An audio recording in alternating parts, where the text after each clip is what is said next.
Mi hija tenía 14 años cuando grabó, sin que nadie se lo pidiera, el sonido exacto del fin de mi matrimonio. Lo hizo desde el pasillo de nuestra casa, con el teléfono pegado a la puerta del dormitorio, mientras su madre estaba dentro con otro hombre. Y ese martes por la tarde me lo envió porque ya no podía seguir cargando sola con algo que yo tenía derecho a saber. Antes de continuar, suscríbete al canal, activa la campanita porque todos los días tenemos nuevas historias. Deja tu like y cuéntanos en los comentarios desde qué ciudad nos estás viendo. Me llamo Rodrigo Medina Castellano. Tengo 48 años, soy arquitecto y llevo más de 25 viviendo en Valencia. Empecé este oficio sin dinero y sin contactos, con un portafolio que cabía en una carpeta de cartón y la convicción de que el trabajo constante, tarde o temprano, abre puertas. Hoy tengo un estudio con 17 empleados, proyectos en 3 provincias y una reputación que construí durante 2 décadas. No lo digo por vanidad. Lo digo porque necesito que entiendas quién era yo antes de que todo esto ocurriera. Un hombre que creyó, con toda sinceridad, que esforzarse era suficiente. Me casé con Esmeralda Vega Torralba el 12 de abril de 2004. Ella tenía 26 años entonces, yo 29. La conocí en una exposición de arte contemporáneo que ninguno de los dos teníamos ganas de visitar. Yo fui por compromiso con un cliente, ella por acompañar a una amiga que al final no apareció. Y terminamos hablando durante más de 2 horas frente a un cuadro de grandes manchas rojas que ninguno de los dos entendió del todo. Lo que me gustó fue que no fingió entenderlo. Me dijo exactamente lo que veía, sin adornos ni pretensiones, y eso me pareció honesto, me pareció real. Llevábamos 19 años, 3 meses y 22 días casados, cuando el martes 3 de diciembre de 2024, mi hija me envió ese audio. Los primeros años los construimos juntos con poco dinero y mucha paciencia. El piso en el barrio de Ruzafa, segundo derecha, techos bajos, una terraza pequeña que olía a jazmín en verano, la hipoteca que nos daba miedo revisar a fin de mes, el estudio que yo montaba de noche en la habitación de invitados con planos enrollados sobre la mesa y tazas de café que olvidaba beber. Esmeralda trabajaba como gestora administrativa en una empresa de logística y llegaba a casa antes que yo casi siempre. Tenía la costumbre de dejarme la cena tapada sobre el fuego. Cuando llegaba tarde y encontraba eso, me parecía el gesto más sencillo y más importante del mundo. En aquel entonces no sabía cuánto se puede mentir desde los gestos pequeños. Cuando nació Valentina, en marzo de 2010, algo en los dos cambió de manera silenciosa y permanente. No de mala manera. Cambiamos de forma, como cambia el peso de una habitación cuando entra alguien nuevo y lo reorganiza todo sin mover nada. Valentina creció siendo una niña seria y observadora, no de las que no ríen, sino de las que escuchan antes de hablar, que notan los detalles que los adultos descartamos por costumbre. Desde los 6 o 7 años tenía esa costumbre de quedarse en los bordes de las conversaciones, callada, procesando. Yo lo veía como una cualidad, como algo que había heredado de mí, aunque no me gusta atribuirme méritos sin pruebas. En septiembre de 2024, Valentina cumplió 14 años. Hicimos una celebración sencilla en casa. Familia cercana, 3 amigas del instituto y los vecinos de siempre.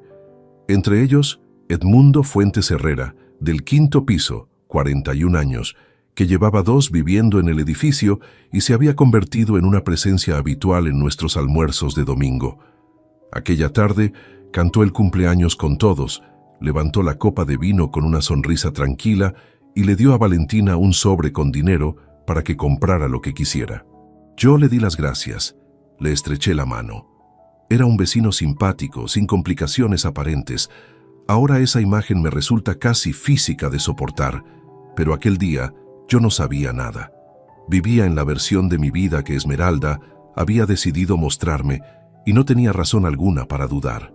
Habíamos pasado por momentos difíciles a lo largo de los años, un periodo de estrechez económica que nos obligó a retrasar proyectos personales, la muerte de mi padre en 2016, que me dejó semanas enteras sin poder concentrarme en nada, Un año largo en que los dos estuvimos emocionalmente distantes sin reconocerlo en voz alta. Y siempre habíamos seguido adelante. Yo asumía que ese seguir hacia adelante era lo que nos sostenía. Lo que no sabía es que seguir a veces no significa lo mismo para dos personas. Los primeros cambios los noté en octubre, 2 meses antes del audio. Esmeralda empezó a ir al gimnasio 3 veces por semana cuando antes apenas iba una. Llegó un perfume nuevo, más intenso y deliberado que el de siempre, que dejaba un rastro diferente en el cuarto de baño por las mañanas, y comenzaron las salidas que se extendían más de lo previsto. Me quedé con Nuria después de entrenar. El tráfico estaba fatal hoy. Se me hizo tarde en el supermercado. Frases breves, razonables por separado, que yo encajaba sin unir los puntos porque llegaba a casa con la mente todavía en los planos y en los presupuestos del estudio. Esa es mi parte en todo esto. Trabajé demasiado y estuve ausente en los márgenes del día. El desayuno, las tardes entre semana, las conversaciones pequeñas que construyen la intimidad sin que uno lo note a tiempo, y dejé espacios vacíos que no vi llenarse. No lo digo para justificar lo que hizo Esmeralda. Lo digo porque falsear mi papel sería más cómodo, pero también más cobarde, y yo ya he tenido suficiente de mirar hacia otro lado. Valentina lo vio antes que yo. Eso es lo que más me duele cuando me permito pensarlo con calma. Que mi hija de 14 años cargó sola durante semanas con ese peso, viendo cosas que no debería haber tenido que ver, callando para no hacerme daño. Yo llegaba a casa, cenaba, le preguntaba por el instituto, y ella respondía con normalidad, pero había algo en sus ojos, un peso quieto que no correspondía a su edad, una forma de seguir con la mirada cada movimiento de su madre por la cocina, que yo interpretaba como los cambios propios de la adolescencia. No era adolescencia, era miedo contenido durante demasiado tiempo. El martes 3 de diciembre de 2024, salí del estudio a las 3:15 de la tarde. Tenía una reunión con clientes a las 4 y estaba aparcando frente al edificio cuando el teléfono vibró sobre el asiento del copiloto. Era un mensaje de Valentina. Solo decía: «Papá, escucha esto, por favor, no sé qué hacer». Debajo del mensaje había un archivo de audio. Miré la pantalla durante varios segundos sin entender del todo por qué sentía que algo se me comprimía en el pecho antes de haber escuchado nada. Afuera, el tráfico seguía con normalidad. Alguien tocó el claxon en la calle de detrás. El sol frío de diciembre entraba oblicuo por el parabrisas y me calentaba la mano derecha, que sostenía el teléfono sin moverse. Puse los auriculares, subí el volumen, y en el segundo 6 de ese audio reconocí una voz que no era la de Esmeralda. El audio duraba 4 minutos y 17 segundos. Los primeros 5 eran ruido de fondo, el crujido de la madera del pasillo, una respiración contenida que reconocí como la de Valentina, el sonido amortiguado de algo moviéndose al otro lado de una puerta. Después, en el segundo 6, llegó la voz, grave, pausada, con ese acento levantino que yo había escuchado decenas de veces en conversaciones de rellano y almuerzos de domingo. Era la voz de Edmundo Fuentes Herrera. No había ambigüedad posible. No era una confusión, no era la televisión encendida, ni una llamada a través del altavoz. Era él, dentro de mi dormitorio, con mi esposa, mientras mi hija de 14 años escuchaba desde el pasillo con el teléfono pegado a la puerta. Escuché el audio completo sin quitarme los auriculares. No lo pausé, no rebobiné. Lo escuché de principio a fin con una concentración extraña, casi clínica, como si una parte de mí hubiera decidido separarse del resto y limitarse a registrar información. La voz de Esmeralda apareció en el segundo 19. Hablaba bajo, con esa cadencia distendida que yo conocía bien, la que usaba cuando se sentía segura, cuando no calculaba lo que decía, porque no creía que nadie importante estuviera escuchando. Cuando el audio terminó, el teléfono se quedó en silencio. Afuera, el semáforo al fondo de la calle cambió de rojo a verde. Un autobús urbano pasó despacio por el lateral. 2 personas cruzaron el paso de cebra con bolsas del mercado. El mundo continuaba con una normalidad que me resultó en ese momento casi ofensiva. Bajé los auriculares. Los dejé sobre el asiento del copiloto. Tenía una reunión en 40 minutos. Ese pensamiento fue lo primero que cruzó mi mente después del audio, y no sé si decir que me avergüenza o que me explica. Soy un hombre de estructura. 25 años construyendo proyectos me habían enseñado que cuando algo falla, la primera respuesta útil no es el pánico, sino el orden. Así que me quedé sentado con las manos sobre el volante, mirando el parabrisas sin ver nada, y fui ordenando lo que sabía. Esmeralda estaba en casa. Edmundo Fuentes estaba con ella. Valentina lo había grabado desde el pasillo. Y Valentina llevaba cargando con esto sola un tiempo que yo todavía no podía medir. Llamé a la oficina. Le dije a Rebeca, mi asistente desde hacía 11 años, que aplazara la reunión con los Altamira para el jueves. Le dije que había surgido algo personal. Ella no preguntó nada. Yo tampoco añadí nada, colgué. Luego no hice nada durante 38 minutos. No llamé a nadie. No respondí el mensaje de Valentina. Me quedé en el coche con el motor apagado, mientras el frío de diciembre empezaba a colarse por los bordes de las ventanillas, y la luz de la tarde perdía intensidad sobre los tejados del barrio. Pensé en el cumpleaños de Valentina, 2 meses antes.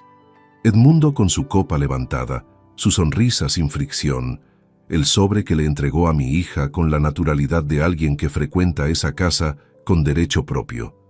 Yo le había dado las gracias. Le había estrechado la mano. No sentí rabia todavía. Eso me sorprendió. Lo que sentí fue algo más parecido al frío, pero por dentro, una temperatura que bajaba despacio y que anestesiaba antes de empezar a doler de verdad.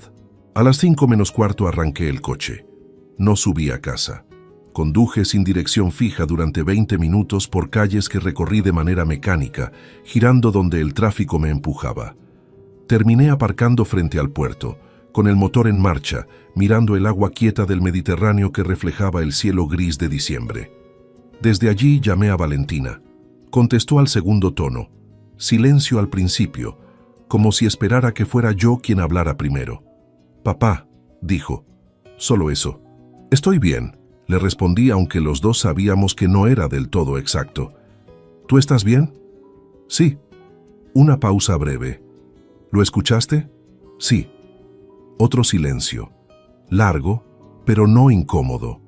Del tipo que se produce entre dos personas que ya no necesitan llenar los espacios porque lo importante ya fue dicho sin palabras. «No le digas que llamé», le pedí. «No le digo nada. Esta noche ceno en casa como siempre. No cambies nada de tu rutina». Tardó un momento en responder. «Vale». Colgué. Me quedé mirando el puerto otros 10 minutos sin moverme. Una gaviota aterrizó sobre el capó del coche de al lado. Me observó con esa indiferencia particular de los animales que no comprenden el peso de las cosas humanas, y se fue volando sin prisa. Yo arranqué el motor. Llegué a casa a las 6:15. Esmeralda estaba en la cocina. Olía a ajo sofrito y a vino de cocinar. Tenía el pelo recogido y llevaba la ropa cómoda de estar por casa, como cualquier martes ordinario. Me saludó desde dentro sin levantar la vista de la sartén. Yo colgué el abrigo en el perchero, dejé el maletín junto al sofá y respondí con el mismo tono de siempre. Valentina estaba en su cuarto. Cuando pasé por delante de su puerta, escuché el sonido bajo de música desde los auriculares. No llamé. Ella tampoco salió. Durante la cena, Esmeralda habló de una compañera del trabajo que tenía conflictos con su jefe, de un programa que había visto por la tarde, de que había que cambiar la bombilla del baño de invitados que llevaba semanas fundida. Yo respondí lo que correspondía en cada momento. Pregunté por la compañera. Dije que el fin de semana me ocupaba de la bombilla. Serví el agua. Recogí los platos. Era la conversación más ordinaria del mundo. Y debajo de cada frase mía, había algo que latía con una calma que yo mismo no terminaba de reconocer como propia. Esa noche, cuando Esmeralda se durmió, me quedé tumbado en la oscuridad con los ojos abiertos. El techo de nuestra habitación tenía una grieta fina en la esquina izquierda que llevaba ahí desde que compramos el piso y que nunca había llegado a reparar. La había mirado centenares de veces sin prestarle atención real. Esa noche la seguí con la vista de un extremo al otro. lentamente, como si tuviera que guardarla en la memoria antes de que todo cambiara de forma irreversible. No dormí. A las 6 de la mañana me levanté, me vestí en silencio, preparé café y me senté en la mesa de la cocina con el teléfono boca abajo frente a mí. Lo miré durante un minuto entero sin tocarlo. Luego lo giré, abrí el archivo y escuché el audio por segunda vez. Después, por tercera. No porque necesitara confirmación, sino porque quería asegurarme de que mi memoria no estaba distorsionando ni añadiendo nada. No lo estaba. Lo que ocurrió aquella madrugada en la cocina, solo, con el café enfriándose sobre la mesa y el edificio todavía en silencio, fue una decisión. No una decisión ruidosa ni dramática. Una decisión tomada con la misma frialdad con la que firmo un contrato de obra. Sin prisa, sin improvisación, y con la certeza de que cada paso que diera a partir de ese momento tendría que estar perfectamente calculado. Esmeralda creía que esa mañana era un miércoles cualquiera. Yo ya sabía que era el primero de algo completamente distinto. Los días que siguieron al miércoles tuvieron una textura extraña que tardé en identificar. No era exactamente la del dolor, aunque el dolor estaba. Tampoco era la del miedo. Era algo más parecido a la precisión. Cada mañana me levantaba, me vestía, desayunaba, conducía hasta el estudio, y en cada uno de esos actos había una concentración nueva, casi técnica, como si los estuviera ejecutando por primera vez y necesitara asegurarme de que cada movimiento era el correcto antes de dar el siguiente. En el trabajo fui el mismo de siempre. Revisé los planos del proyecto de Ademus. Firmé 3 presupuestos pendientes. Atendí a los Altamira el jueves tal como había reprogramado. Rebeca, que llevaba 11 años sentada a 15 metros de mi despacho y conocía mis estados de ánimo mejor que nadie del estudio, me miró 2 veces de manera diferente durante esa semana. No dijo nada. Yo tampoco le ofrecí nada que decir. En casa, Esmeralda no notó ningún cambio. Eso, con el tiempo, se convirtió en uno de los datos más reveladores de todo lo que vino después. Que yo pudiera estar completamente distinto por dentro y que ella no lo percibiera. O que no quisiera percibirlo. Nunca he sabido cuál de las 2 opciones me resulta más difícil de sostener. Mantuve la rutina con la misma exactitud de siempre. Me senté a cenar cada noche frente a ella. Respondí sus preguntas. Le hice las mías. El viernes por la tarde, de camino al supermercado, me detuve en la floristería de la calle Literato Azorín y compré un ramo pequeño de ramas de eucalipto con flores blancas, las que siempre le habían gustado, y lo dejé en el jarrón de la entrada al volver. Esmeralda salió del baño, lo vio, y sonrió con una expresión genuina de quien no esperaba el gesto. «¡Qué detalle!», dijo.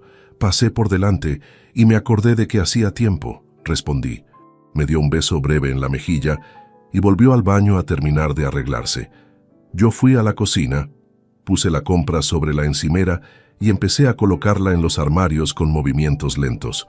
Por la ventana se veía la fachada del edificio de enfrente y un trozo de cielo que esa tarde tenía el azul profundo y frío del diciembre valenciano. Valentina llegó media hora después del instituto. Me saludó en la cocina, abrió el frigorífico, sacó el zumo de naranja. Ninguno de los dos habló de nada relevante.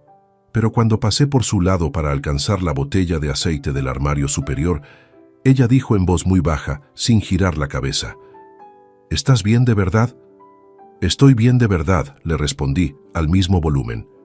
Me miró de reojo un instante. Se fue a su cuarto con el zumo y la mochila. Yo me quedé solo en la cocina. Esa semana empecé a revisar. No de manera precipitada.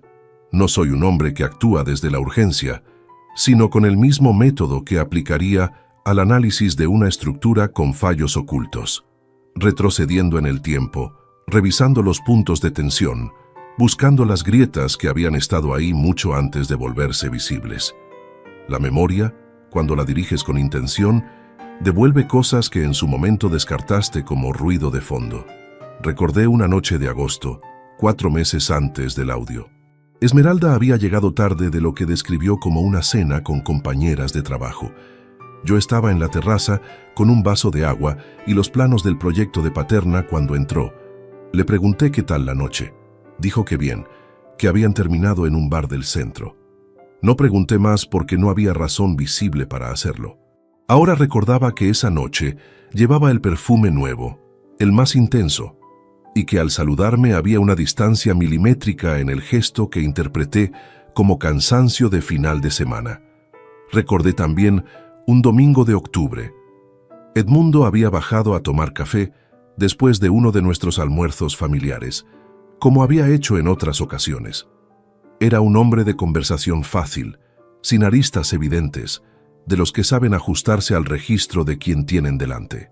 Aquella tarde, yo estaba en el despacho preparando documentación y Esmeralda lo entretuvo en el salón durante casi 2 horas. Cuando me asomé para despedirle, los dos estaban con las tazas vacías sobre la mesa. Había entre ellos una proximidad en el lenguaje, no física, sino en la manera de completarse las frases, en las referencias compartidas que yo no entendía del todo, que atribuía a la familiaridad natural entre vecinos que se llevan bien. Ahora esa tarde tenía otro nombre. El sábado por la mañana, mientras Esmeralda estaba en el gimnasio, me senté en el despacho de casa con el portátil y abrí los extractos de la cuenta conjunta de los últimos meses. Lo hice con calma, con papel y bolígrafo al lado, anotando fechas y cantidades sin buscar nada en particular al principio. Dejé que los números construyeran el relato solos.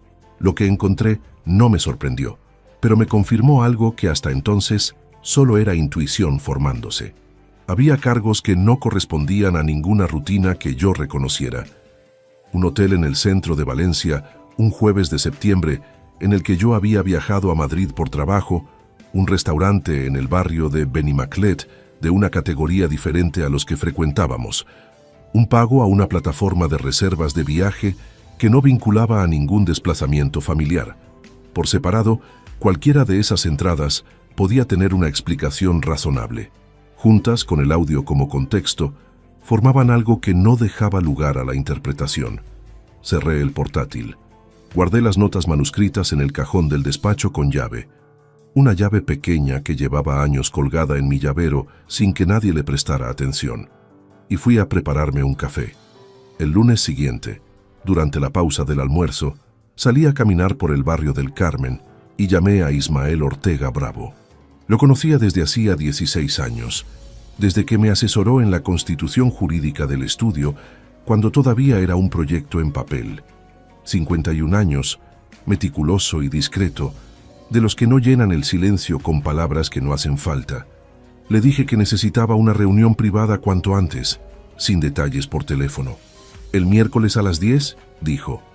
El miércoles a las 10, confirmé. Colgué y seguí caminando por la calle del museo con las manos en los bolsillos del abrigo. Las luces de Navidad que el ayuntamiento había instalado esa semana cruzaban la calle de lado a lado, todavía apagadas a esa hora del mediodía, esperando la noche para cobrar sentido. Me pareció una imagen bastante exacta de lo que estaba construyendo, todo en su lugar, todo preparado, pero todavía aguardando el momento preciso para encenderse. Esa tarde, de vuelta en el estudio, abrí el audio una vez más. Era la 4ª vez que lo escuchaba desde el martes. La primera había sido desde el pánico, la segunda desde la confirmación, la tercera desde una rabia que tuve que enfriar adrede. Esta vez lo escuché desde la distancia calculada de quien ya sabe lo que tiene que hacer. 4 minutos y 17 segundos que no iban a desaparecer, que desde el jueves existían guardados en 2 dispositivos distintos, por precaución elemental. Esmeralda seguía sin saber nada, y Edmundo Fuentes, en el 5º piso, seguía su vida con la tranquilidad de quien cree que el mundo que lo rodea no ha cambiado en absoluto. Eso estaba a punto de empezar a dejar de ser verdad. El miércoles amaneció con niebla baja sobre Valencia, de las que cubren los tejados y difuminan los contornos de los edificios hasta convertirlos en siluetas sin detalle. Conduje hacia el despacho de Ismael con la calefacción al mínimo, casi agradeciendo el frío que entraba por la rendija de la ventanilla. Necesitaba tener la cabeza despejada. El bufete de Ismael Ortega Bravo estaba en la calle Pascual y Genís, cuarto piso, un despacho con estanterías de madera oscura hasta el techo y una mesa de trabajo que siempre tenía más carpetas encima de las que parecía posible gestionar en un día. Ismael me recibió puntual, como siempre, con la chaqueta puesta y el café ya servido. Cerró la puerta con llave antes de sentarse.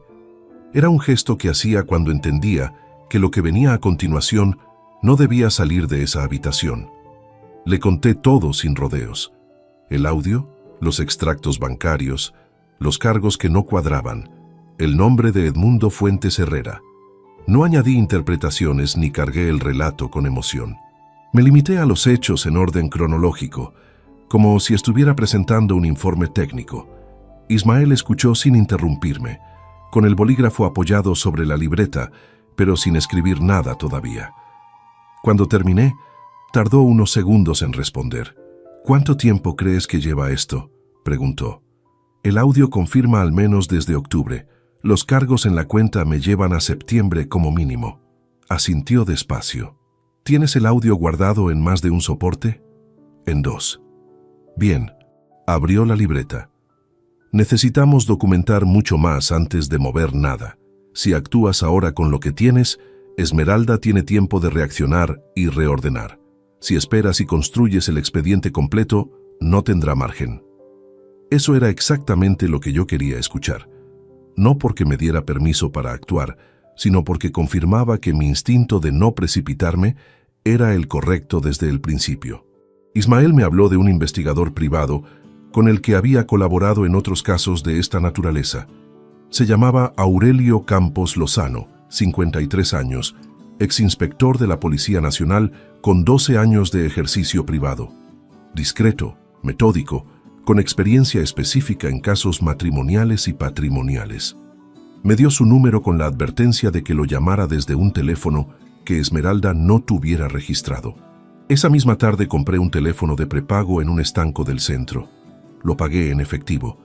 Llamé a Aurelio Campos esa noche desde el coche, aparcado frente al puerto, el mismo lugar donde había llamado a Valentina 4 días antes. Contestó al tercer tono con una voz tranquila sin inflexión particular, del tipo que no transmite urgencia ni indiferencia. Le expliqué el caso en términos generales. Me dijo que necesitaba verme en persona antes de comprometerse a nada. Nos reunimos el viernes siguiente en una cafetería del barrio de Exposición, lejos del centro y lejos de cualquier lugar que Esmeralda o Edmundo pudieran frecuentar. Aurelio llegó antes que yo, sentado de cara a la puerta con un café cortado y un periódico doblado que claramente no estaba leyendo. Era un hombre de presencia discreta, ni alto ni bajo, cabello canoso recortado con precisión, ropa sin ningún rasgo que llamara la atención. El tipo de persona que puedes mirar y olvidar en 30 segundos.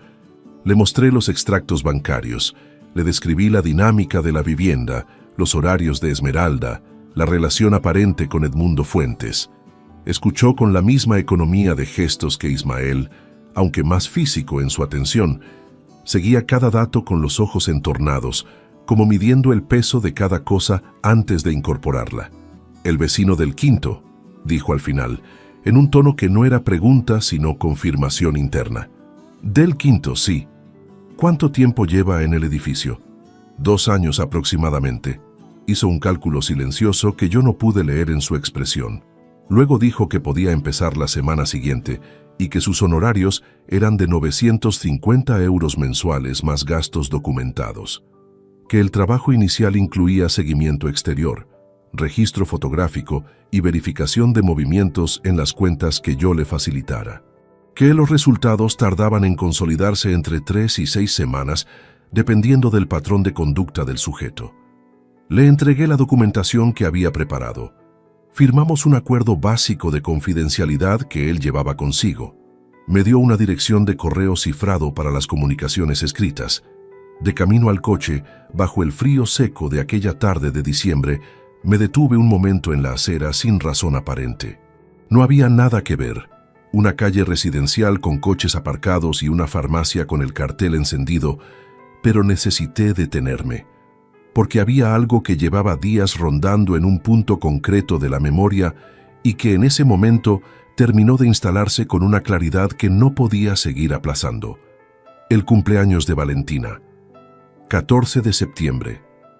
Edmundo había llegado a las 2 de la tarde con una botella de vino para los adultos y el sobre para Valentina.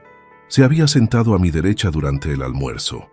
Había comido el arroz que Esmeralda había preparado desde las 9 de la mañana, en la misma cocina donde los dos se habían encontrado a solas durante aquellos almuerzos de domingo.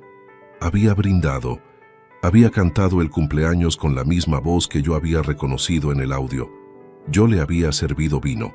Ese detalle en particular, yo sirviendo vino al hombre que dormía con mi esposa, en la mesa que yo había pagado, en el piso que yo había comprado, tardó varios días en dejar de doler de una manera física, casi como una presión sostenida en el centro del pecho que no respondía a nada racional porque no era racional. Era otra cosa. Era la comprobación de que la traición no había ocurrido lejos, en algún lugar anónimo y separado de mi vida. Había ocurrido dentro, con mis cubiertos, con mi vino, con mi hija sentada al otro lado de la mesa. Valentina lo sabía en aquel almuerzo de cumpleaños, tenía que saberlo, y aún así se había sentado, había sonreído, había soplado las velas, cargando sola con algo que ninguna persona de 14 años debería cargar. Esa noche, en casa, Esmeralda puso una película después de cenar. Una comedia ligera que yo no seguí en absoluto. Me quedé en el sofá con los ojos en la pantalla y la mente en otra parte, repasando fechas, cantidades, conversaciones que ahora tenían significados distintos a los que les había asignado en su momento. Esmeralda se rió en algún momento de la película. Yo giré la cabeza el tiempo suficiente para que no pareciera ausencia y volví a la pantalla. El sábado siguiente, Aurelio Campos inició el seguimiento. Yo seguí siendo el mismo hombre de siempre en la superficie, el arquitecto puntual, el marido que responde, el padre que pregunta por los exámenes del instituto. Pero había una distancia nueva entre lo que mostraba y lo que pensaba que ya no iba a cerrarse. No porque yo lo hubiera decidido así de manera dramática, sino porque algunas cosas, una vez vistas con claridad, no permiten el regreso a la versión anterior de uno mismo. Edmundo Fuentes vivía un piso más arriba creyendo que el mundo seguía igual. Esa certeza, extrañamente, era lo único que me permitía dormir. Aurelio Campos trabajaba sin ruido. Eso fue lo primero que aprendí de él durante aquellas semanas, que su método no producía la sensación de movimiento hasta que de repente tenía sobre la mesa una cantidad de información que resultaba difícil de asimilar de una vez. No me llamaba para actualizaciones parciales ni me enviaba avances preliminares. Trabajaba, acumulaba, y cuando tenía algo concreto que decir, lo decía todo junto. La segunda semana de enero recibí un mensaje en el correo cifrado. Solo 2 palabras: tengo material. Nos vimos el jueves siguiente, a mediodía, en el mismo establecimiento del barrio de Exposición donde habíamos firmado el acuerdo. Aurelio llegó con una carpeta de tamaño A4, de las de anillas, con separadores de colores. La dejó sobre la mesa sin abrirla todavía y pidió un café antes de empezar. Yo pedí agua. No tenía capacidad para el café en ese momento. 3 semanas de seguimiento exterior. Comenzó con la misma voz plana del primer día. 4 contactos documentados entre Esmeralda Vega y Edmundo Fuentes fuera de la vivienda. 2 en interior de establecimientos, un restaurante y un hotel, y 2 en el vehículo de él, un Seat León gris aparcado en distintos puntos de la ciudad. Abrió la carpeta por el primer separador. Tengo registro fotográfico de los 4, fechas, horas, localizaciones. Todo firmado y con sello de geolocalización en los metadatos. Las fotografías eran claras. No había ambigüedad interpretativa ni márgenes para la duda. Las miré el tiempo necesario para confirmar lo que mostraban y no volví a mirarlas. ¿El hotel?, pregunté. 4 estrellas en el centro histórico. 3 entradas registradas en los últimos 22 días. 2 entre semana, 1 en sábado. Pasó al segundo separador. Aquí empieza la parte que creo que te va a importar más. Lo que Aurelio había construido a partir de los extractos que yo le facilité cruzados con la información de seguimiento y con registros públicos de actividad comercial, era un mapa financiero que me llevó casi 20 minutos leer en su totalidad. Me lo dejó sobre la mesa y esperó sin interrumpir mientras yo lo procesaba línea por línea. El patrón era el siguiente. Esmeralda y Edmundo habían empezado su relación en abril, 8 meses antes del audio de diciembre. Durante el primer mes no hubo ningún movimiento económico vinculable desde la cuenta conjunta, seguramente porque la relación todavía era lo suficientemente nueva como para que Esmeralda mantuviera una separación de recursos. Pero en mayo, cuando la confianza ya estaba instalada, empezaron los cargos. 7 meses de extracciones graduales, nunca de golpe, siempre con cantidades que podían justificarse de manera individual. Una cena que podía ser de trabajo, un hotel que podía corresponder a un viaje profesional, una reserva de transporte que podía ser cualquier cosa. Lo que hacía el conjunto imposible de ignorar era la frecuencia, la consistencia del patrón y la coincidencia exacta con los periodos en que yo había viajado fuera de Valencia por compromisos del estudio. El total documentado hasta el 31 de diciembre era de 16.470 euros. Lo leí 2 veces, no porque no lo entendiera la primera, sino porque había algo en ver esa cifra escrita en tinta, con el desglose por mes debajo, que exigía un segundo recorrido para terminar de instalarse. Mayo, 1.820 euros. Junio, 2.150. Julio, 1.400. Agosto, 2.600. El mes más alto, que coincidía con una semana que yo había pasado en Sevilla coordinando una obra. Septiembre, 2.810, que incluía el hotel de la semana de mi viaje a Madrid. Octubre, 1.940. Noviembre, 2.950. Este último era el más alto de todos y correspondía en parte a un fin de semana en Barcelona. 3 días. 2 noches en un hotel del Paseo de Gracia. Gastos de restaurante, transporte, una entrada a un espectáculo. Aurelio había localizado la reserva del hotel a nombre de Edmundo Fuentes con cargo en la cuenta conjunta a través de una plataforma de viajes. Ese fin de semana de noviembre yo había estado en casa con Valentina, porque Esmeralda me había dicho que se iba 2 días a Zaragoza a visitar a su prima Consuelo, que llevaba meses sin encontrarse bien. Le había preparado una bolsa pequeña con los medicamentos para el mareo que le daban los trayectos largos en autobús. Le había dicho que me llamara cuando llegara. Me llamó, desde Barcelona, sin saber que era desde Barcelona. Tuve que dejar los papeles sobre la mesa un momento y mirar hacia la ventana del establecimiento. Afuera, la calle del barrio de Exposición seguía con su tráfico tranquilo de mediodía. Un par de personas pasando con bolsas, un repartidor que aparcaba la moto frente a un portal. Respiré despacio. ¿Estás bien?, preguntó Aurelio. Sí, dije, y era suficientemente cierto como para no necesitar matizarlo. Continuamos. Aurelio me explicó que desde el punto de vista de la documentación legal, lo que había recabado era suficiente para iniciar un procedimiento de divorcio por causa con prueba patrimonial de desvío de fondos, que Ismael Ortega tendría que valorar la estrategia procesal concreta, pero que el expediente que yo ya poseía, el audio, los extractos, el informe de seguimiento con registro fotográfico, constituía una base sólida. Me recomendó no tocar la cuenta conjunta todavía, no alterar ningún patrón de gasto propio y no hacer ningún movimiento patrimonial sin consultar a Ismael primero. Le pregunté cuánto tiempo más necesitaba de seguimiento. Depende de lo que quieras conseguir, respondió. Con lo que hay ahora puedes actuar. Si quieres reforzar el expediente o rastrear si hay otros movimientos financieros que todavía no hemos detectado, 2 semanas más.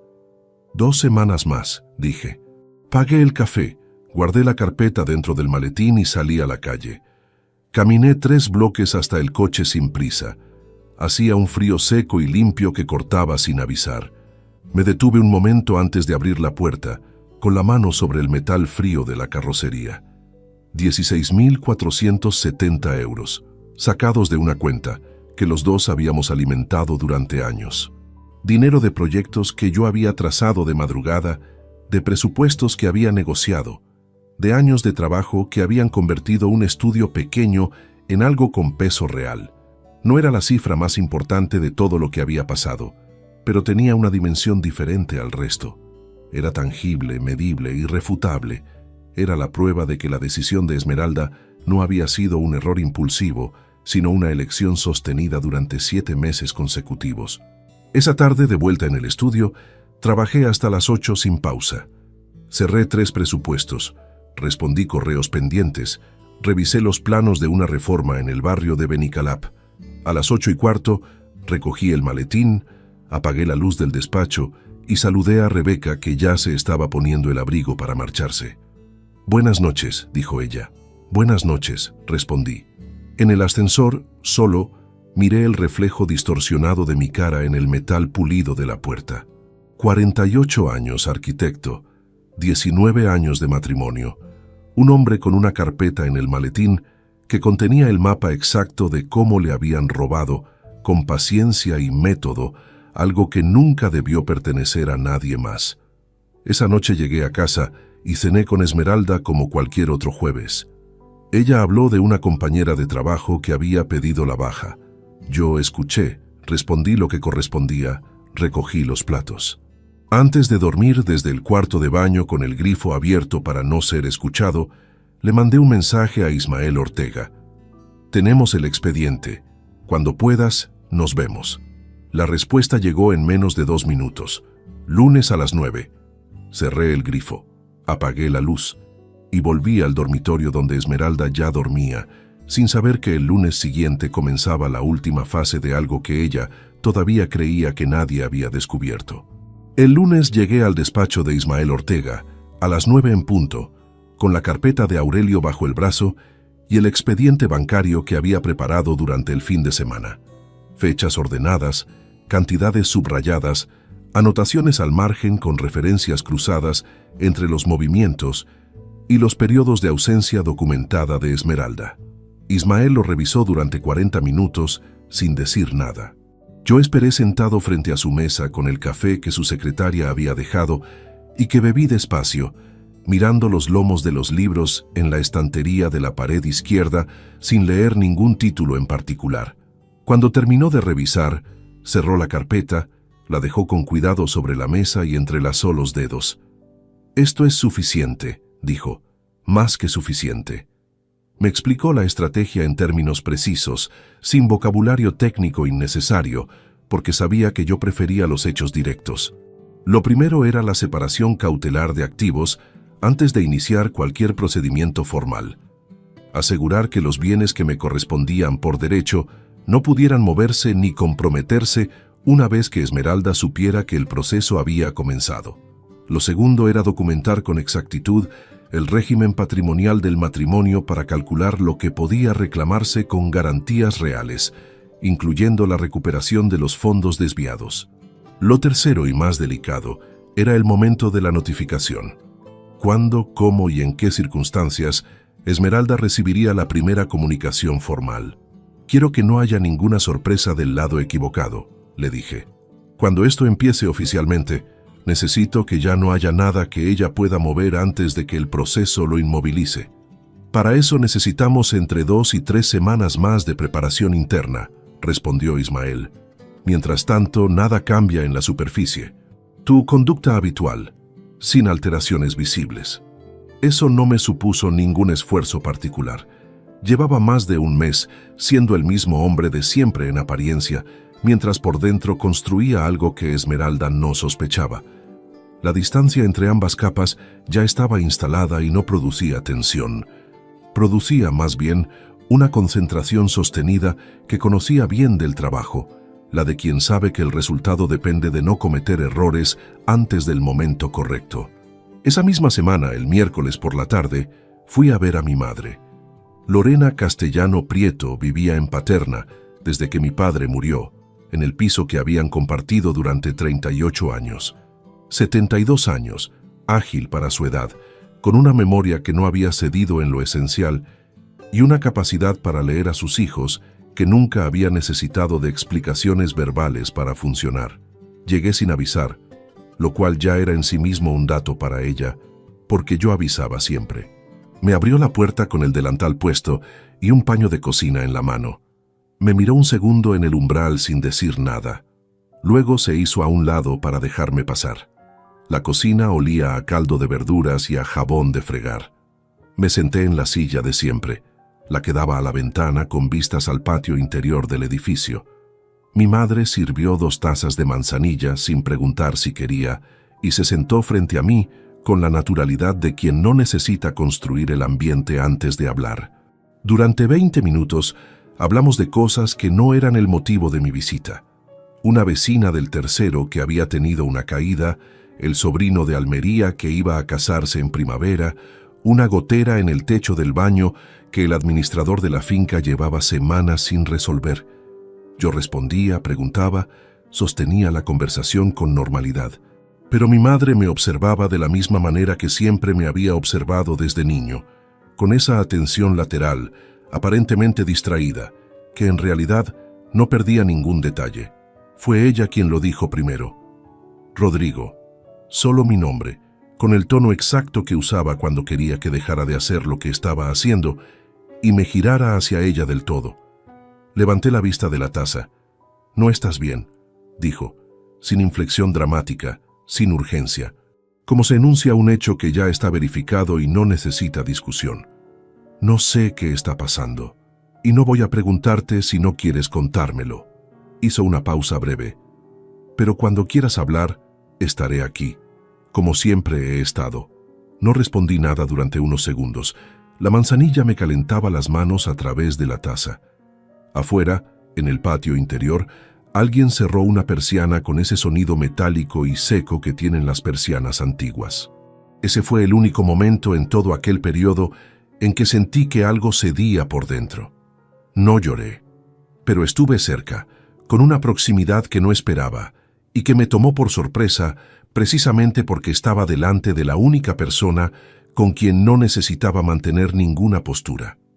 «Pronto», le dije, «cuando pueda contarlo te lo cuento». Ella asintió y cambió de tema sin transición, con la misma naturalidad con que había nombrado el problema. Eso era lo que siempre me había dado mi madre, la posibilidad de ser visto sin ser obligado a explicarme antes de estar listo. Salí de Paterna 1 hora y media después, con el peso ligeramente redistribuido, no reducido, pero sí diferente. Conduje de vuelta a Valencia por la Ronda Norte, con las ventanillas cerradas y la radio apagada, pensando en la conversación con Ismael, en los pasos que faltaban, en el calendario que estaba tomando forma concreta en mi cabeza. En casa esa semana y la siguiente, Esmeralda notó algo que no supo nombrar. Lo percibí en 2 momentos distintos. Una noche en que me miró desde el otro lado del sofá con una expresión levemente interrogativa que desapareció en cuanto la sostuve sin inmutarme. Y una mañana en el desayuno en que preguntó, de pasada, si había algo que me preocupara del trabajo. «Un proyecto en Ademuz que lleva más tiempo del previsto», respondí. «Nada que no se resuelva». Asintió y volvió a su café. No volvió a preguntar. Lo que Esmeralda no podía ver era que mi comportamiento no había cambiado en ningún aspecto observable. Llegaba a la misma hora, respondía con el mismo tono, ocupaba el mismo espacio físico y emocional de siempre. Lo que había cambiado era algo más interior e inaccesible, la razón por la que hacía cada una de esas cosas. Ya no era inercia ni costumbre, era cálculo. Y entre un hombre que actúa por hábito y uno que actúa por decisión, no hay diferencia visible desde fuera. La última semana de enero, Ismael me llamó al teléfono del estudio. «Los movimientos cautelares están listos», dijo. «Cuando decidas dar el paso, en 48 horas está ejecutado». Colgué, miré los planos del proyecto de Benicalap que tenía extendidos sobre la mesa y tracé con el lápiz una línea que faltaba en el alzado lateral. Pequeña, precisa, exactamente donde tenía que estar. Quedaban muy pocas líneas por trazar. Fue un sábado de febrero cuando ocurrió. No lo planeé. No hubo un momento en que decidiera que era el día adecuado ni que preparé las palabras con anticipación. Simplemente Ocurrió de la manera en que ocurren las conversaciones que más importan, sin aviso, en un espacio ordinario, porque las circunstancias crearon el silencio necesario para que algo que llevaba semanas contenido encontrara por fin un lugar donde soltarse. Esmeralda había salido a primera hora con la excusa de un recado en el centro. Valentina estaba en casa. Yo había bajado a la cocina a preparar el desayuno tarde, pasadas las 10, porque el fin de semana era el único momento de la semana en que me permitía no poner el despertador. Cuando entré, Valentina estaba sentada en la silla del rincón, la que quedaba junto a la ventana pequeña que daba al patio interior, con un tazón de leche entre las manos y la vista fija en algún punto de la pared de enfrente. No tenía el teléfono, no tenía los auriculares. Solo estaba sentada, quieta, con ese peso que yo había aprendido a reconocer en ella durante los últimos meses. Me saludó sin mover demasiado la expresión. Yo saqué el pan, encendí el fuego bajo la cafetera y me quedé de espaldas a ella un momento, mirando el fuego azul que rodeaba el cazo. ¿Has dormido bien?, le pregunté. «Regular». Hubo una pausa. El sonido del gas, el tráfico sordo que llegaba desde la calle, el crujido del edificio al calentarse con la mañana. «Papá». Me giré. Valentina tenía el tazón sobre la mesa y las manos sobre el regazo. Me miraba con una expresión que no era de niña, pero tampoco era todavía del todo adulta. Era algo intermedio y frágil que reconocí como el gesto de alguien que lleva demasiado tiempo siendo más valiente de lo que debería necesitar ser. «Dime», respondí. Apagué el fuego. Me senté frente a ella. Tardó en empezar. No porque dudara de si contármelo, creo yo, sino porque estaba ordenando por dónde entrara algo que llevaba mucho tiempo sin forma verbal. Cuando habló, lo hizo despacio, con frases cortas, sin adornos. Me dijo que lo había sabido desde julio, que había empezado a sospechar por pequeñas cosas que no sabía nombrar con exactitud, sensaciones más que hechos concretos, hasta que un día de agosto se cruzó con Edmundo en el rellano cuando salía del ascensor y vio en la cara de su madre, que estaba justo detrás, algo que no supo describir en ese momento pero que se le quedó grabado. Después vinieron otras cosas. Una tarde que llegó del instituto antes de lo esperado y encontró la puerta del dormitorio cerrada con el pestillo echado, cuando eso nunca ocurría entre semana. Voces al otro lado, el sonido de alguien moviéndose deprisa, y Esmeralda, 10 minutos después, saliendo con el pelo recogido de manera diferente a como lo llevaba por las mañanas. Valentina lo había procesado sola durante meses, sin contárselo a ninguna amiga, sin buscar confirmación en nadie, sin saber exactamente qué hacer con algo que era demasiado grande para su edad y que no encontraba ningún lugar donde depositar sin hacerle daño a alguien. Tenía miedo de que si te lo decía, todo se rompiera, dijo. La voz le salió pareja, sin quebrarse, pero había un esfuerzo visible en mantenerla así. Y también tenía miedo de que si no te lo decía, siguiera pasando y tú no supieras nunca. Le pregunté por qué había decidido grabar el audio ese martes de diciembre y no antes. Se quedó un momento en silencio. Luego dijo que ese día había llegado a casa y había escuchado desde la entrada, sin querer, lo que ocurría al otro lado de la puerta, que había pensado en irse a su cuarto y cerrar, que incluso había dado 3 pasos en esa dirección, pero que en ese momento pensó en mí, en cómo yo llegaba cada noche, dejaba el maletín junto al sofá, preguntaba cómo había ido el día y no sabía nada. Y que algo en esa imagen le resultó de repente insoportable de sostener. No podía seguir siendo la única que lo sabía, dijo. No era justo para ti. No respondí durante varios segundos. Afuera, en el patio interior, alguien abrió una ventana y el sonido de una radio llegó amortiguado desde algún piso de enfrente. Una canción antigua que no reconocí, débil y distante, como un recuerdo de otra época. Me levanté, rodeé la mesa y la abracé. Valentina tardó un instante, como si no esperara el gesto, y luego apoyó la cabeza contra mi hombro con el alivio particular de quien ha estado sosteniendo algo pesado durante demasiado tiempo y por fin puede soltarlo. No lloró. Yo tampoco. Pero nos quedamos así un buen rato, sin movernos, en el silencio de esa cocina un sábado de febrero. Cuando nos separamos, volví a mi silla. Le serví el café que había preparado y que ninguno de los dos había tocado todavía. ¿Estás enfadado conmigo?, preguntó. La pregunta llegó pequeña, casi a media voz, como si llevara tiempo guardada. No, respondí, en ningún momento. A veces pensaba que debería habértelo dicho antes. Hiciste exactamente lo que podías hacer con lo que tenías. Nadie puede pedirte más que eso. Valentina miró el café.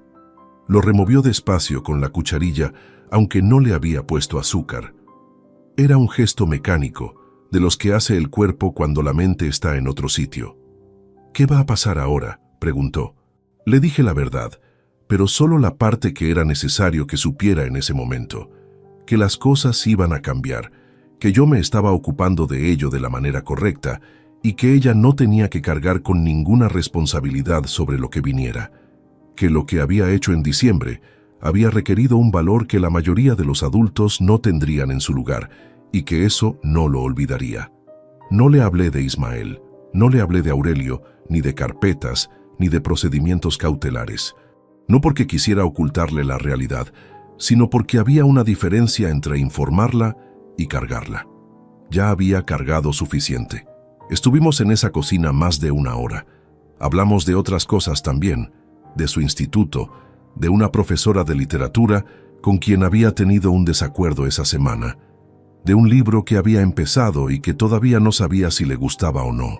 Conversación normal, del tipo que no resuelve nada grande, pero que construye algo pequeño y necesario.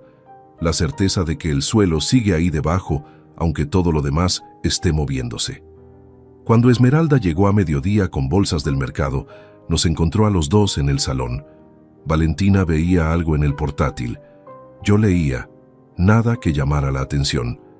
Esa tarde, mientras Esmeralda preparaba la comida, me quedé un momento en el pasillo antes de entrar al despacho.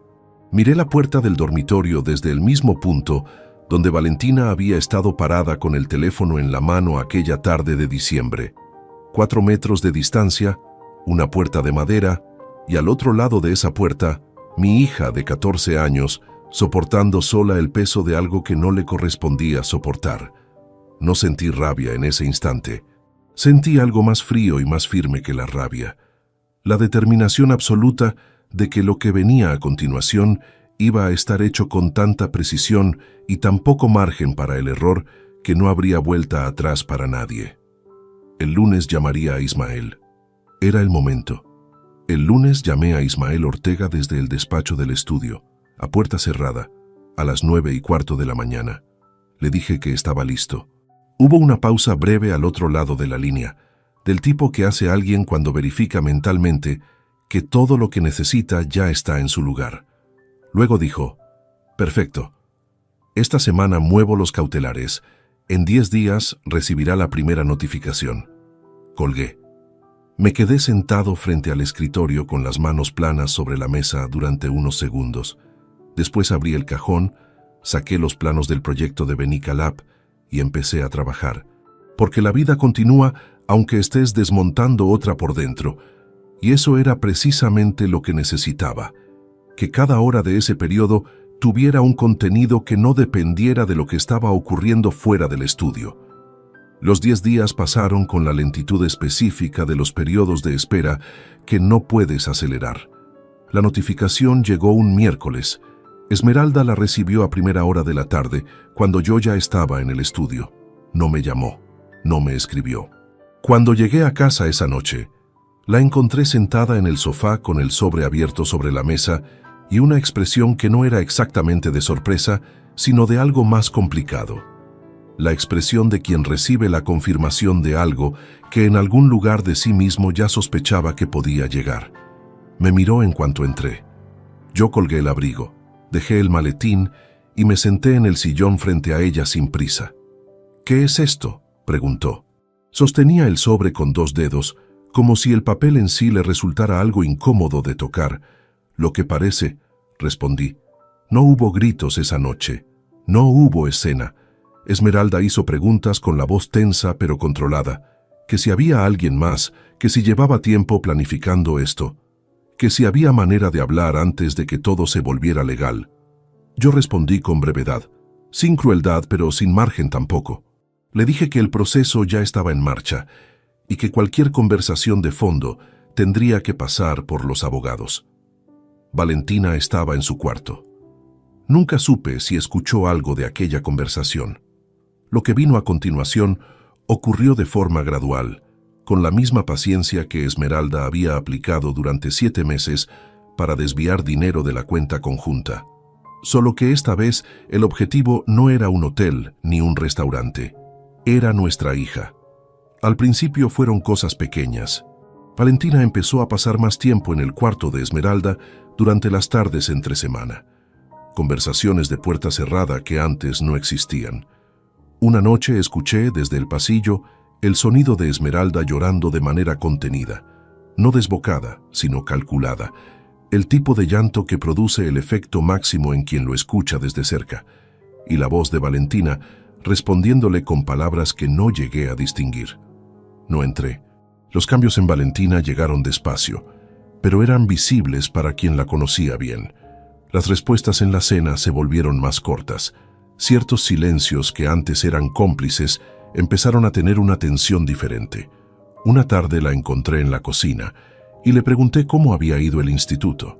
Respondió bien, sin levantar la vista del teléfono, y se fue a su cuarto antes de que pudiera añadir nada. No me lo tomé como un giro brusco, porque no fue brusco. Fue una erosión, milímetro a milímetro, conversación a conversación, lágrima a lágrima de su madre en el cuarto de al lado. Esmeralda era inteligente. Sabía que atacarme directamente ante Valentina produciría el efecto contrario, así que no atacó. Se limitó a mostrarse destruida, vulnerable, víctima de algo que ella enmarcaba como una decisión unilateral y fría de mi parte, sin contexto ni causa visible. Lo que Esmeralda no podía contarle a Valentina, claro, era el porqué real. No podía explicar el audio. No podía justificar los 16.470 euros. No podía nombrar a Edmundo Fuentes sin que todo el edificio cuidadosamente construido de su relato de víctima se derrumbara. Así que llenó el vacío con otra cosa. Emoción sin argumento, presencia constante, dependencia afectiva que colocaba a Valentina en la posición de sostenerla. Eso me resultó, de todas las cosas que había hecho Esmeralda, la más difícil de perdonar. No porque pusiera en riesgo el proceso legal, que seguía su curso con independencia de lo que ocurriera en los pasillos de esa casa, sino porque convertía a nuestra hija, que había cargado sola durante meses con algo que no le correspondía, en un instrumento de presión emocional. Valentina había tenido el valor de enviarme ese audio porque no podía seguir siendo la única que cargaba con la verdad. Y ahora Esmeralda la estaba poniendo a cargar con otra cosa distinta, igualmente pesada, igualmente injusta. Hubo una tarde, a mediados de febrero, en que estuve a punto de perder la compostura. Llegué a casa antes de lo habitual y escuché desde la entrada a Esmeralda hablando con Valentina en el salón. No intenté escuchar con atención, pero llegaron claras estas palabras: «Tu padre nunca va a entender lo que esto nos está haciendo a las dos». Me detuve en el recibidor con la mano todavía en el pomo de la puerta. Respiré una vez, luego otra. Colgué el abrigo con movimientos lentos, dejé el maletín y entré al salón como si no hubiera escuchado nada. Las dos me miraron. Esmeralda con esa expresión que mezcla culpa y desafío. Valentina con algo más difícil de leer, algo que era a la vez disculpa y confusión. «Buenas tardes», dije, y fui directo a la cocina a prepararme un vaso de agua. Esa noche no dormí bien. Me quedé tumbado en la oscuridad, repasando esa frase. A las dos. Como si la situación fuera un conflicto entre Esmeralda y yo, del que Valentina era también parte afectada en igual medida. Como si los meses de silencio de mi hija, el audio grabado desde el pasillo, la hora que habíamos pasado sentados en la cocina un sábado de febrero, sin necesitar palabras, no existieran en ningún relato que Esmeralda estuviera construyendo para ella. Llamé a Ismael al día siguiente. Le pregunté cuánto tiempo quedaba para el primer acto formal del proceso. Me dijo que en función de los plazos procesales, la vista preliminar podía fijarse para finales de marzo o primeros de abril, que el expediente estaba completo y que desde el punto de vista legal la posición era sólida. ¿Hay algo que pueda hacer ella en este punto para complicarlo?, pregunté. Muy poco, respondió Ismael. Las pruebas patrimoniales son objetivas. El audio tiene validez como indicio en el contexto del procedimiento. Y los movimientos cautelares ya están ejecutados. Puede intentar discutir los valores o alargar los plazos, pero el resultado de fondo está bastante determinado. Colgué y miré por la ventana del despacho. La calle de abajo tenía ese aspecto gris y húmedo de las mañanas de febrero en Valencia, con charcos planos que reflejaban el cielo encapotado y un par de personas que cruzaban rápido con el cuello del abrigo levantado. Esmeralda estaba trabajando con lo único que le quedaba, el afecto de Valentina. Era su último recurso y lo estaba usando con precisión quirúrgica. Yo lo veía y sabía que ver el mecanismo no me protegía del todo de lo que iba a costar cuando llegara el momento de asumir las consecuencias de esa erosión. Pero había una diferencia fundamental entre Esmeralda y yo en todo este proceso, y era la misma diferencia que había existido desde el principio. Ella actuaba desde el pánico. Yo actuaba desde la certeza. Y la certeza, cuando está bien construida, no necesita prisa. La vista preliminar quedó fijada para el martes 22 de abril. Ismael me lo comunicó con 10 días de antelación y me citó en su despacho el jueves previo para repasar el expediente por última vez. Fue una reunión de 2 horas, en la que no hubo sorpresas. El material estaba completo, la línea argumental era sólida y la posición patrimonial había quedado asegurada desde que se ejecutaron los cautelares en febrero. Lo que Ismael quería era asegurarse de que yo llegara a esa sala sin ningún cabo suelto en la cabeza, y así fue. La mañana del martes 22 me levanté a las 6. Me duché. Me vestí con el traje gris que usaba para las presentaciones de proyecto importantes. Desayuné de pie en la cocina con el café y una tostada que no terminé. Antes de salir, me detuve un momento en el pasillo. El piso estaba en silencio. Valentina dormía todavía. Esmeralda había pasado la noche en la habitación con la puerta cerrada desde la semana anterior, cuando el ambiente se había vuelto demasiado cargado para mantener la apariencia de normalidad que habíamos sostenido durante meses. Cogí el maletín y salí sin despertar a nadie. La sala de vistas tenía ese aspecto funcional y sin carácter de los espacios diseñados para contener conflictos sin involucrarse en ellos. Sillas de plástico duro, fluorescentes que daban una luz ligeramente azulada, una mesa larga de melamina con carpetas ya colocadas en los extremos. Ismael llegó antes que yo y estaba hablando en voz baja con su asistente cuando entré. Me saludó con una inclinación breve de cabeza que significaba que todo estaba en orden. Esmeralda llegó 5 minutos tarde con su abogada, Remedios Ibáñez Saura, 53 años, pelo corto canoso y una expresión profesional que no revelaba nada. Esmeralda me miró al entrar. Yo sostuve esa mirada durante el tiempo necesario para que quedara claro que no iba a ser yo quien la apartara primero, y luego dirigí la vista a los documentos frente a mí. Lo que ocurrió en esa sala durante las 3 horas siguientes fue, en esencia, el despliegue ordenado de todo lo que Aurelio Campos había documentado y Ismael había construido jurídicamente durante los meses previos. Los registros fotográficos, los extractos bancarios con el desglose mensual de los 16.470 euros, el informe de seguimiento con fechas, horas y localizaciones, la reserva del Hotel de Barcelona a nombre de Edmundo Fuentes, con cargo en la cuenta conjunta, el audio, procesado y certificado, como indicio del contexto de la relación. Remedios. Ibáñez intentó cuestionar la validez procedimental de algunos elementos. Ismael los sostuvo uno por uno sin alterarse. Esmeralda, que al principio de la sesión había mantenido una postura erguida y una expresión de contención controlada, fue perdiendo ambas cosas de manera gradual conforme avanzaba la presentación, no de golpe.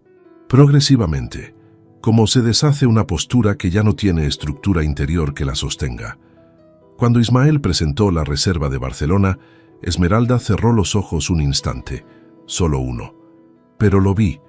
No dije nada en toda la sesión que no fuera estrictamente necesario desde el punto de vista procesal. No había nada que añadir. El expediente hablaba con una precisión que ningún discurso habría mejorado, y yo hacía demasiado tiempo que había entendido que el silencio, cuando está bien colocado, dice más que cualquier palabra. Al salir, en el pasillo del juzgado, Esmeralda se acercó mientras Ismael hablaba con la asistente unos metros más allá. Me habló en voz baja, con una urgencia que tenía más de derrumbe que de argumento. «Rodrigo, necesito que hablemos. No así, no aquí, como personas». La miré. No con rabia. Ya no quedaba rabia, o si quedaba estaba demasiado sepultada bajo otras cosas para llegar a la superficie en ese momento. «Ya no hay nada que hablar tú y yo que no pase por los abogados», le respondí, con el mismo tono que usaba para decir cualquier otra cosa que fuera simplemente verdad. Se quedó donde estaba, mientras yo me alejaba por el pasillo. Lo que vino a continuación en las semanas siguientes fue una cadena de consecuencias que Ismael había previsto con bastante exactitud. El acuerdo de divorcio, negociado entre ambos letrados a lo largo de mayo, estableció la liquidación de la sociedad de gananciales con una distribución que reconocía el desvío patrimonial documentado. Esmeralda perdió el derecho sobre el inmueble principal de Ruzafa, que pasó a ser de titularidad exclusiva mía. Perdió el vehículo, un Volkswagen Tiguan que habíamos comprado 3 años antes y que estaba a nombre conjunto. Y el acuerdo incluyó la restitución de 12.000 euros, no los 16.470, porque Remedios Ibáñez logró reducir la cifra, discutiendo la atribución de algunos cargos, como compensación patrimonial por los fondos desviados de la cuenta conjunta. 12.000 euros reales, transferidos en 2 plazos, el primero en junio y el segundo en agosto. Era menos de lo que correspondía. Ismael me lo dijo sin rodeos, y también me explicó por qué no valía la pena alargar el proceso para recuperar los 4.000 restantes. El coste procesal y temporal superaba la diferencia, y llegar a un cierre limpio en ese momento era más valioso que ganar una cantidad adicional en un procedimiento que podía extenderse meses. Lo acepté. De Edmundo Fuentes no volví a saber nada directamente. Aurelio me informó de manera informal que había solicitado el traslado de su contrato laboral a Barcelona pocas semanas después de que se hiciera pública la situación en el entorno familiar. El piso del quinto quedó vacío durante mayo. A finales de junio había una familia nueva con 2 niños pequeños. El ascensor empezó a oler de manera diferente, a jabón infantil y a algo cálido que no supe identificar. Lo que sí llegó fue el peso de la reputación.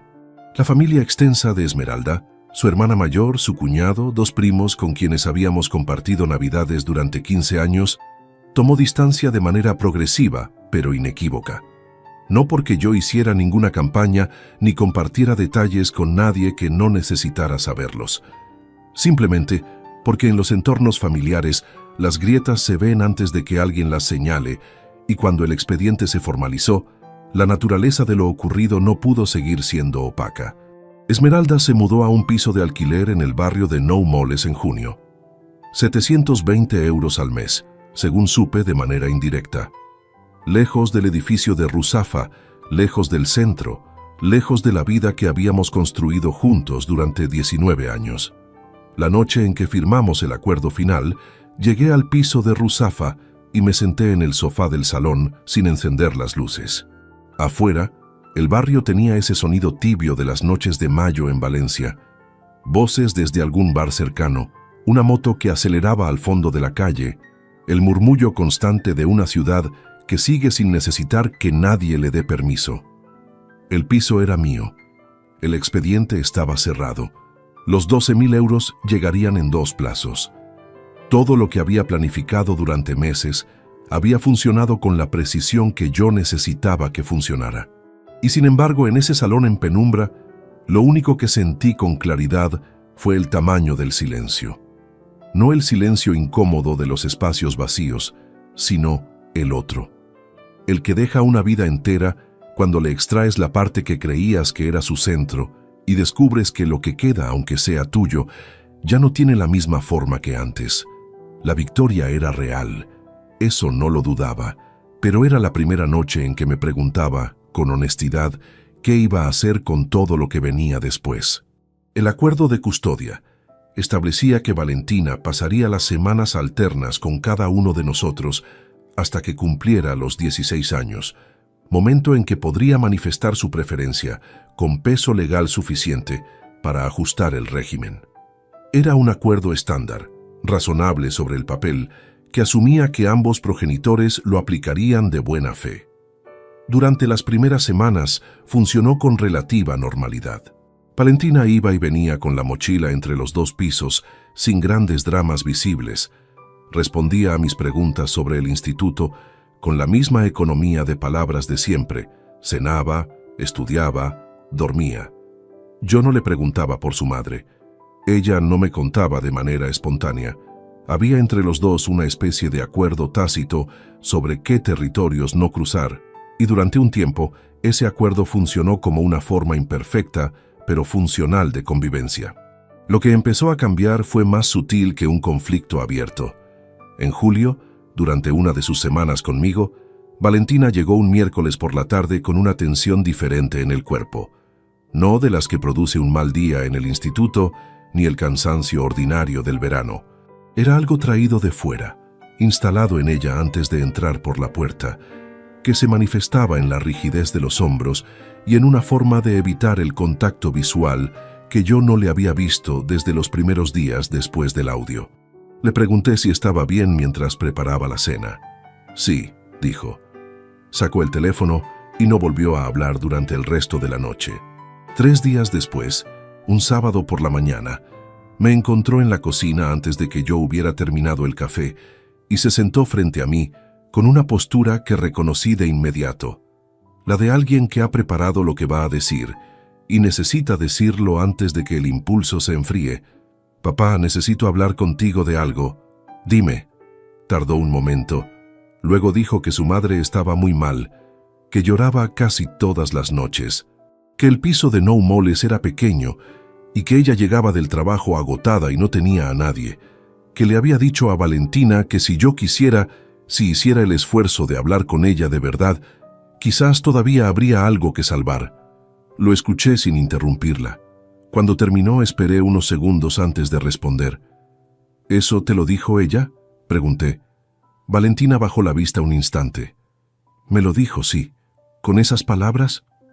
Una pausa más larga, más o menos. Respiré. Puse la taza sobre la mesa con cuidado, sin hacer ruido.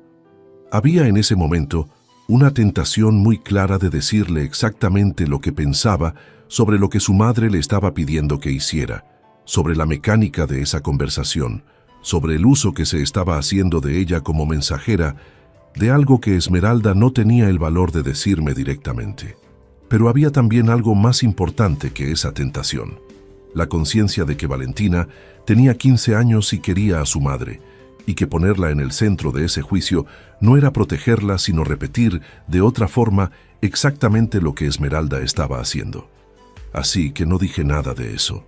Le dije que entendía que la situación era difícil para ella, que ver a su madre sufrir era algo real y que no iba a pedirle que no lo sintiera, pero que lo que había ocurrido entre su madre y yo no era algo que pudiera resolverse con una conversación y que no era su responsabilidad arreglarlo ni su papel transmitir mensajes entre los dos adultos.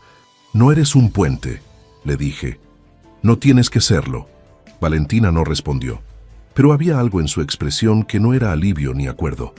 Era el gesto de alguien que escucha algo que quizás entiende, pero que no puede aplicar todavía, porque hay otra voz más constante y más cercana diciéndole otra cosa. Las semanas siguientes confirmaron lo que esa mañana me había indicado como posibilidad. Las visitas de Valentina empezaron a cargarse con pequeñas fricciones que antes no existían. Preguntas sobre por qué yo no había intentado salvar el matrimonio. Comentarios breves sobre lo sola que estaba su madre. Una tarde, mientras veíamos algo en la televisión, dijo de repente: «Ella dice que nunca te contó su versión de las cosas». Apagué el televisor con calma. Valentina, dije, tu madre tiene un abogado para hablar de su versión de las cosas. Ese es el lugar donde corresponde. Me miró con una expresión que mezclaba frustración y algo parecido a la vergüenza. Luego se levantó y fue a su cuarto. Esa noche no dormí bien, pero no por la conversación con Valentina. Dormí mal porque me obligué a ser completamente honesto conmigo mismo sobre lo que estaba ocurriendo, sin suavizarlo ni magnificarlo. Esmeralda había perdido el proceso legal, había perdido el piso, el coche y la reputación ante buena parte de las personas que nos conocían. No le quedaban recursos directos para presionarme, así que había encontrado el único que todavía tenía, el afecto de nuestra hija, y lo estaba usando con la misma paciencia metódica con que durante 7 meses había usado la cuenta conjunta. La diferencia era que esto no tenía solución documental. No había extracto bancario que lo certificara, ni investigador privado que lo siguiera por la calle.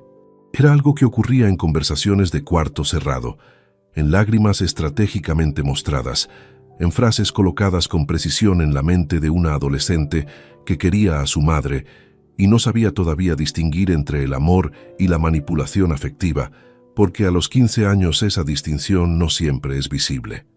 En agosto, Valentina me dijo que quería pasar más tiempo en el piso de su madre. No toda la custodia, pero sí más días de los acordados. Me lo dijo con la misma postura preparada del sábado de julio, en la cocina por la mañana, con las palabras ordenadas de antemano. Le pregunté si era su decisión o si alguien se la había sugerido. Se quedó en silencio durante demasiados segundos. «Es mía», dijo al final. No discutí. Le dije que hablaría con Ismael para revisar el régimen de manera formal, que eso era lo que correspondía hacer y que mientras tanto los acuerdos vigentes seguían en pie. Llamé a Ismael esa misma tarde.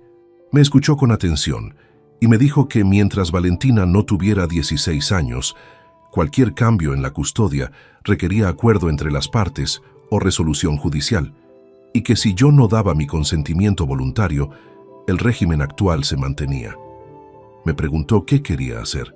Pensé en la cocina de febrero, la hora larga en silencio, el abrazo antes de que Esmeralda volviera del supermercado. Pensé en la voz entrecortada de un audio de 4 minutos y 17 segundos enviado desde el pasillo de nuestra casa por una niña de 14 años que no podía seguir cargando sola. Y pensé en la persona en que Valentina estaba convirtiéndose en este momento. Alguien que aprendía sin que nadie se lo dijera con esas palabras que el afecto es una herramienta de negociación. «Mantén el régimen actual», le dije a Ismael.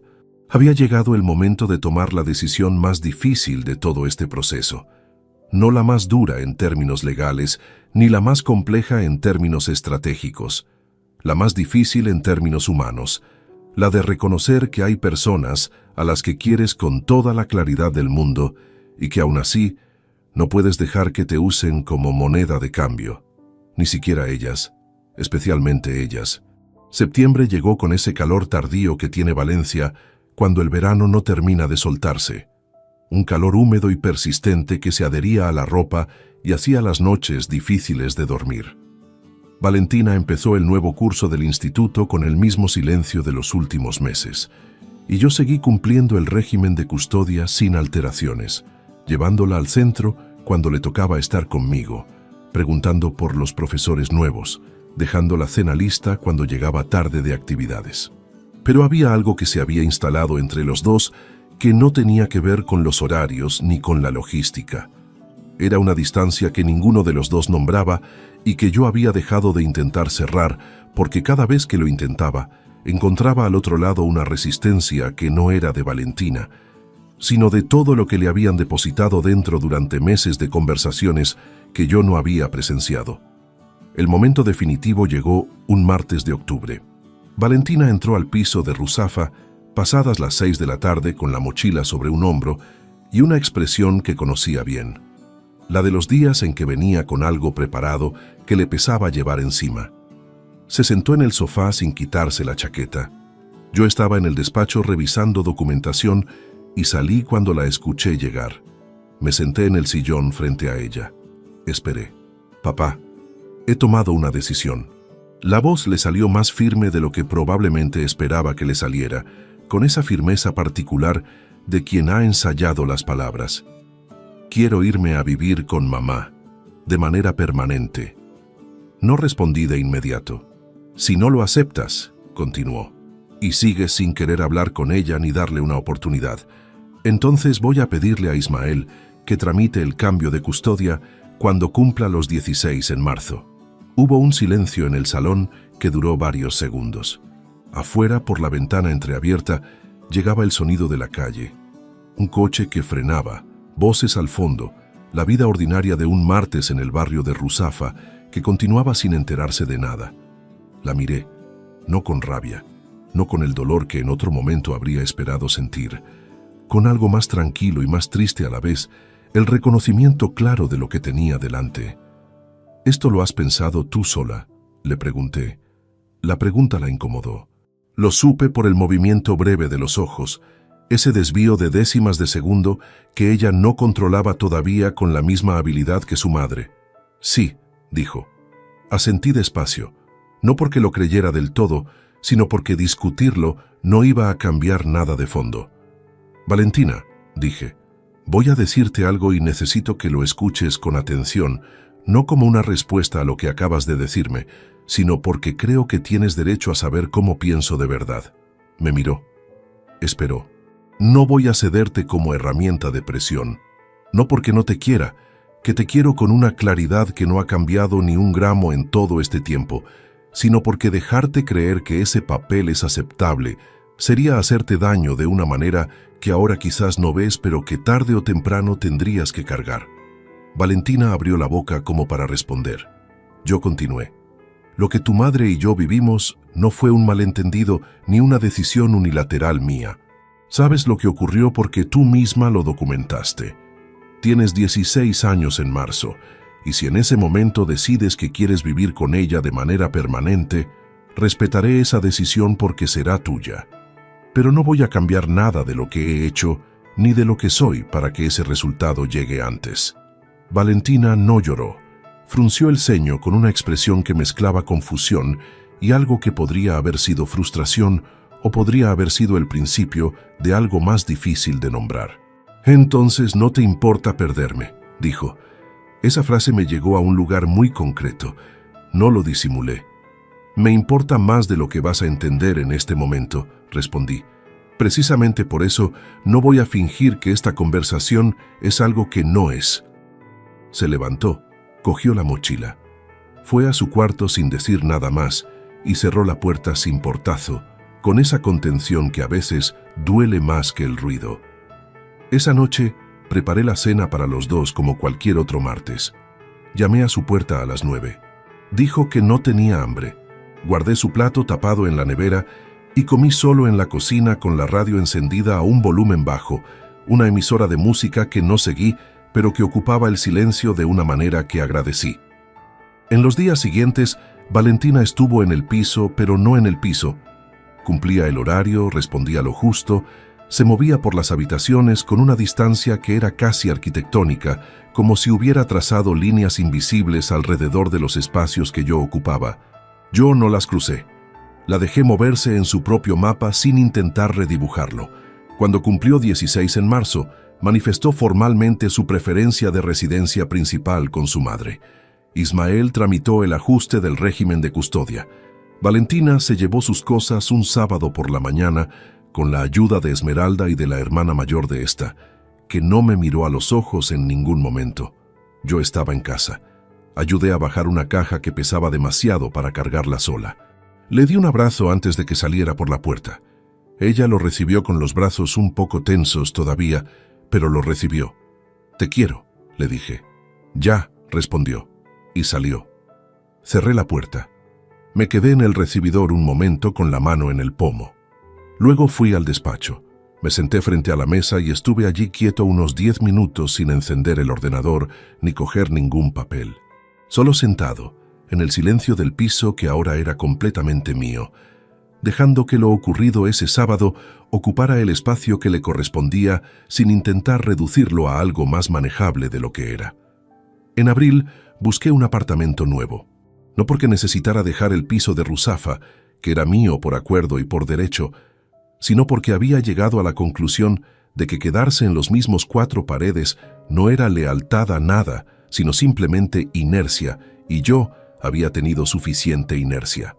Encontré un apartamento en el barrio de Pla del Real, 3ª planta, con una terraza orientada al este que recibía el sol desde las 8 de la mañana y unas vistas que no eran espectaculares, pero que eran limpias. Tejados, una franja de cielo, las copas de los árboles del parque cercano moviéndose con el viento. Lo reformé yo mismo en lo esencial. Elegí cada material con la misma atención que ponía en los proyectos del estudio, no como terapia ni como símbolo, simplemente porque era lo que sabía hacer bien, y porque construir algo desde cero con criterio propio tiene una satisfacción que no depende de que nadie más lo vea. Me mudé en junio. El soporte económico a Valentina no se interrumpió en ningún momento. La mensualidad acordada llegaba puntual el primer día de cada mes. Si necesitaba algo extra para el instituto o para cualquier otra cosa, bastaba con que lo pidiera. Nunca lo condicioné a nada, ni lo usé como argumento. Era su dinero por derecho, no un favor ni una palanca. Lo que sí cambié fue mi presencia. No llamé, no busqué el contacto. Dejé que el silencio hiciera lo que el silencio hace cuando se le da suficiente tiempo: hablar. Mi madre me llamó un domingo de julio. Me preguntó cómo estaba. Le dije la verdad, que estaba bien de una manera que costaba explicar, que no era la felicidad que uno imagina al otro lado de una resolución, sino algo más parecido a la firmeza, a tener el suelo bajo los pies sin necesitar que nadie más lo sostuviera también. ¿Y Valentina?, preguntó Lorena. Está bien, respondí. Vive su vida. Aprenderá lo que tenga que aprender a su tiempo. Hubo una pausa. Mi madre no dijo nada más sobre el tema. Solo: ven a comer el domingo que viene. El domingo que viene, confirmé. Hay cosas que no se resuelven porque no tienen resolución posible. Simplemente se asientan, como el polvo después de que algo cae, hasta que el aire vuelve a estar limpio. Yo tenía 49 años, un apartamento con terraza orientada al este y un estudio con 17 personas que llegaban cada mañana dispuestas a construir algo. Había perdido un matrimonio de 19 años y había ganado con un coste que no pretendo minimizar: la certeza de que sabía quién era cuando nadie me miraba. Una mañana de septiembre, sin que ningún motivo particular lo explicara, Valentina me envió un mensaje. Solo decía: papá, ¿cómo estás? Lo leí 2 veces, luego lo guardé en el bolsillo y salí a la terraza con el café. El sol de las 8 entraba horizontal y cálido sobre los tejados del Pla del Real, y las copas de los árboles del parque se movían con una brisa que todavía no tenía el frío del otoño. Le respondí 4 horas después, cuando estuve listo. Bien, aquí estoy cuando quieras. Ni un reproche, ni una condición, solo la verdad más simple que tenía, que seguía ahí, que siempre iba a seguir ahí, y que el resto dependía de ella. Porque hay puertas que un padre no cierra aunque le cueste todo lo demás mantenerlas abiertas, y hay otras que, si las cierra el hijo, solo el hijo puede volver a abrirlas. Esa mañana aprendí a vivir en esa diferencia. Si te gustó esta historia, dale like al video, suscríbete al canal y comparte tus impresiones en los comentarios. Para escuchar la próxima historia, haz clic en la caja de la izquierda. Gracias por vernos.